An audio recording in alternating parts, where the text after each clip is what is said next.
Hi, everyone. Welcome to the third edition of Digital Art Fair. And today, we are having our first Inspire panel.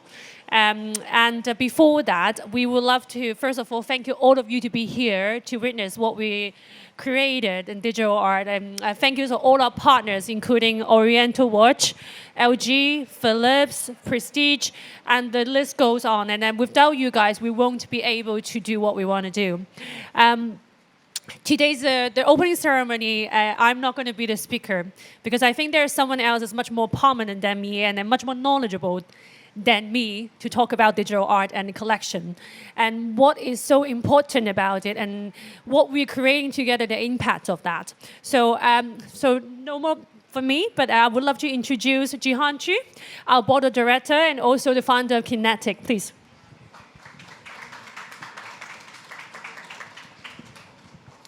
Good afternoon, everyone. Thank you so much for being here. I can't tell you how excited I am for all of us to celebrate this amazing day, the opening of the Digital Art Fair. Round of applause, please.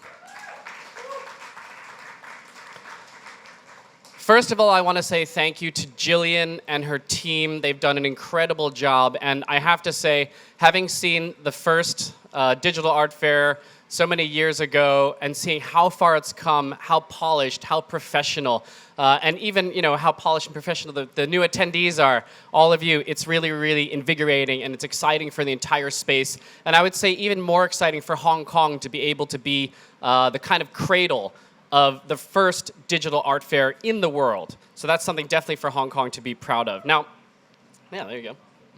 So I'll first start by saying art is a human instinct. I think first and foremost, it's a human instinct. Art has always been with us from the very genesis of humanity.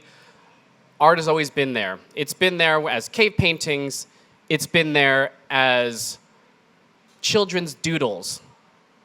It's been there as eternal creativity that throughout our lives we go back to again and again and again as inspiration, as creativity, and as power. It's driven by an instinct to understand the world around us and visually understand the world around us. And we're so excited to be able to celebrate art in a new way, in a digital way. Art is a drive from the few rare artists who commit their lives and their being to create art. Not because they can create art, not because they somehow profit from making art, but because they must make art. That's the artistic spirit. They must create, they must make. So art, first and foremost, is a human instinct, and we continue to celebrate it. But collecting is also a human instinct. Collecting is the drive of all of us to acquire and to understand the world around us through the objects around us and through the symbols around us and through the ideas around us. Collecting, whether it's stamps or Chinese ceramics or Beanie Babies or funny spoons that you get when you're traveling. Collecting is an identity. The things that we surround ourselves with and that we build up over time form a part of us. It's expression of who we are. And most important, I think collecting is legacy. Collecting is how we as humanity and different tribes and cultures establish a legacy for who we are and what we believe. Now, I think that the first wave of NFTs way back when in 2021, it was a different story. It wasn't as much about art. It wasn't as much about legacy. There were a lot of different factors. And let's, put a fine point on it. Money was definitely one of those elements, starting from the $69 million Beeple, which really, in many good ways and maybe in some questionable ways, set a standard or set an idea of what this whole NFT movement was about. But it's not just about that. Money is just one aspect, trading is one aspect, speculation is one aspect, but it's not the most important aspect. And I think it's important for us to recognize that we are at an inflection point in the digital art and the NFT evolution. That inflection point, we see it all around us. the plummeting of prices in NFTs, the kind of drop in volume. We see NFT companies falling off the radar left and right. We see a transition from PFPs, or picture for profiles, into fine art. We see a transition from editions, large-scale editions of 10, 20,000 to one-of-ones, to unique pieces. We see overlapping and sometimes even competitive forces of institutional validation, museums, critics, publications from the traditional art world commenting, sometimes critically, sometimes justifiably critically, about the NFT world. And at the same time, we see a celebration from NFT artists, digitally crypto-native artists, who feel that what they're doing and what we're all part of here is something new and something fresh and something revolutionary in a way. All of these coexist, and I think it's very fitting that this art fair happens at this inflection point. But what's the way forward from this inflection point? For me, having been a collector for, I don't know, since 2006 is when I first bought a photograph in a bar in New York from a friend of mine who was going to school at SVA, the School of Visual Arts. That was the first piece I ever collected. And I continued collecting all the way to today, and I've been fortunate to collect traditional art, paintings from some of the best Hong Kong artists, including Zheng Zhou and Chris Hune and many others, Antonio Mack, all the way to the best and brightest of today in the digital art world, the Rafiqs, the Beeples, and many, many others, traditional artists who are making NFTs as well. And what I've learned is that we need to de-emphasize price. We need to de-emphasize speculation. We need to move away from all of the things, in some ways, that helped gain media attention, that gained the public attention, so that we can really focus on what's important, which is the art itself. This is the digital art fair, not the digital trading fair. We need to increase education around NFTs, education around the medium, education around what is the difference between art and collectibles, what's the difference between a Bored Ape and a CryptoPunk, and many of the works that are here, the one-of-ones from artists themselves. We need to expand the creative aspect itself. We need more artists to be creating. We need artists who are in school, students from around the world, to understand that they don't only need to paint with a brush and oil. They can also paint with a tablet and with a Mac. We need to normalize the conversation of NFTs so it's not ghettoized in terms of an other. This is just art. It's a different medium, but it's still art. And the artists who partake, still artists, just a different medium. And we need to embrace the validation of the space and make sure that it's seen as an equal, as seen as the same as all the other art that's out there. I think we also need to expand the boundaries of what digital art means. It's not just NFTs.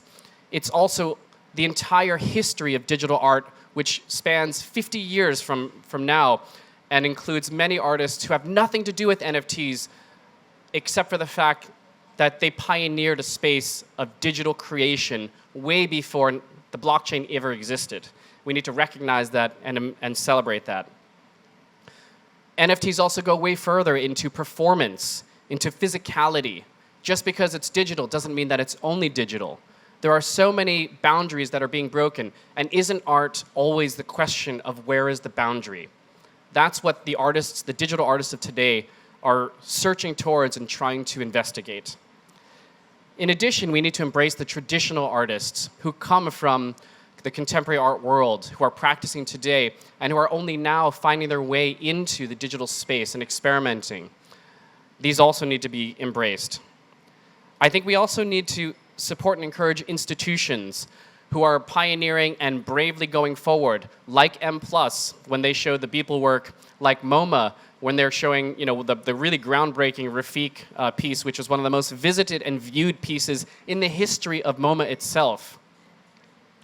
We need to embrace all of these institutions, whether large or small nonprofit art spaces, to investigate and not to be afraid, and to actually take the challenge and the baggage that comes with this space as a way of creating conversation, as a way of creating dialogue and digging deeper into the different mediums and ideas of contemporary art. And then finally, as we're at the Digital Art Fair, we also need to engage galleries, auction houses, private dealers, to continue looking at artists who practice in maybe a medium that isn't as familiar to them, and to get over this fear of digital. I think if we do all of this, we can really make a mark, not just in Hong Kong, but in history of art. The Digital Art Fair, it's the first of its kind.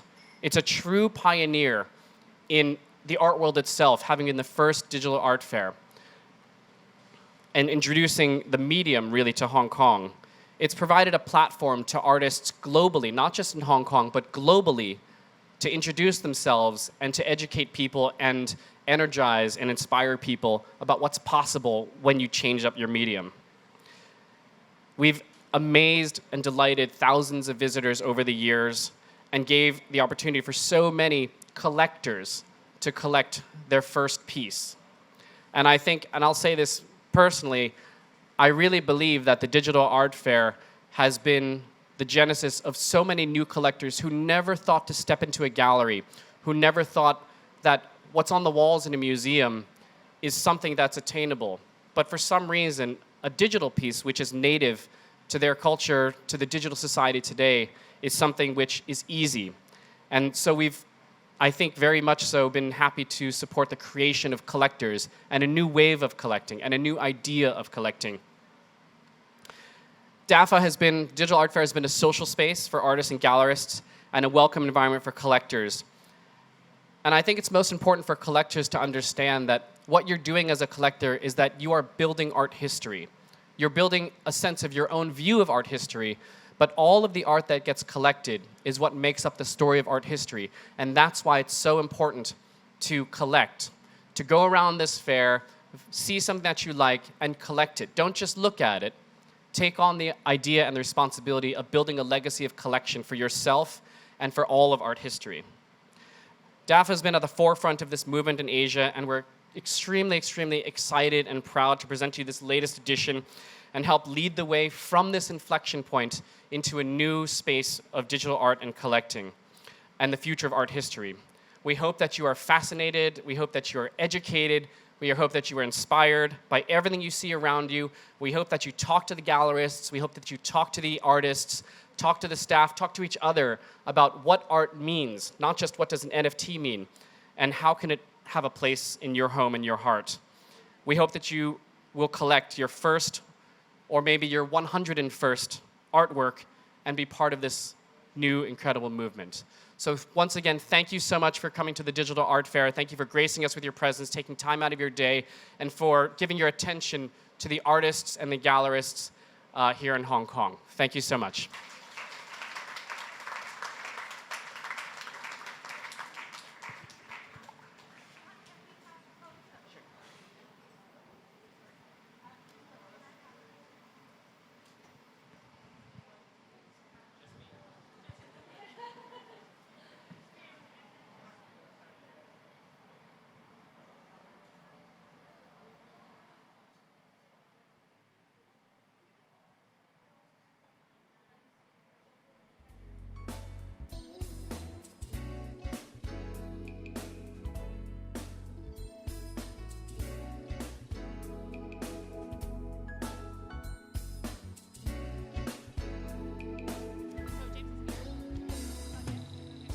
Thank you, everybody. And thank you, Jehan, for his very inspiring speech.